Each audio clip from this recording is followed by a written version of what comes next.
99%嘅人呢都唔知道，冬天啊飲五紅湯比咩都犀利啊！經常手腳冰涼、面色黃、皮膚乾燥嘅時候呢，我啊每個禮拜至少呢都會同我老婆啊煲返一次呢個五紅湯俾佢飲㗎，比送昂貴嘅護膚品啊仲要實在啊！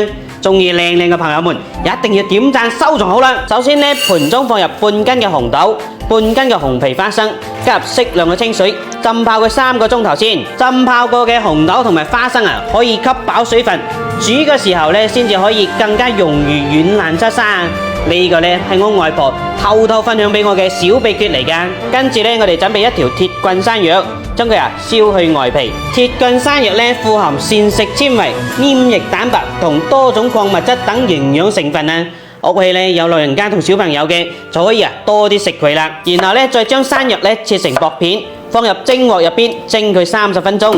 蒸熟蒸透之後呢，我哋將山藥呢放喺大盤入邊。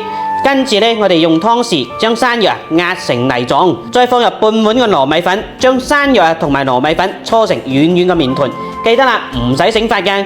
然後呢，我哋直接將麵團呢搓成一粒粒大小均勻嘅小湯圓。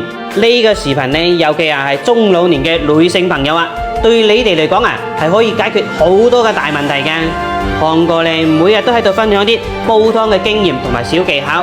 如果你有緣刷到呢個視頻啦，亦都麻煩你幫手點個小紅心支持一下。看過喺呢度啊，祝大家身體健康、財源廣進，每日呢都係多賺錢、少生氣。亦都希望收到呢份真心祝福嘅朋友們啊，可以喺評論區打出3個字收到啦，唔該晒啦。關鍵嘅步驟嚟啦，首先呢，我哋喺搓好嘅丸子上面呢撒上少少嘅糯米粉，然後呢將佢搖一搖，咁樣就唔會黐喺一齊啦。跟住呢，我哋煮一鑊開水，將山藥丸呢放入去。用湯匙呢輕輕咁攪動一下，防止佢黐埋一齊啊！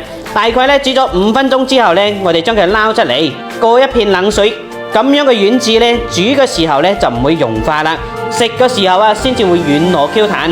砂煲中放入泡好嘅紅豆同埋花生，6粒去核紅棗，一片紅糖，加入適量嘅長江水，扣櫃呢大火煮緊之後，轉細火煲佢30分鐘先。時間到，我哋呢再將泡好嘅小湯圓呢放入去，繼續呢煮上5分鐘。好啦，時間到，咁樣煲出嚟嘅五紅湯啊，真係正到痹啊！湯鮮味甜，營養豐富啊，軟爛出沙，營養都喺啖湯入邊啦。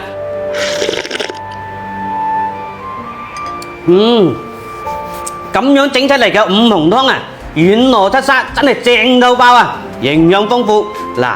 一啲都唔比燕窩差，正到痹。而家冬天啦，就可以多啲煲呢個湯嚟飲啦，慳返好多護膚品啊，比買昂貴嘅保健品仲要實在啊！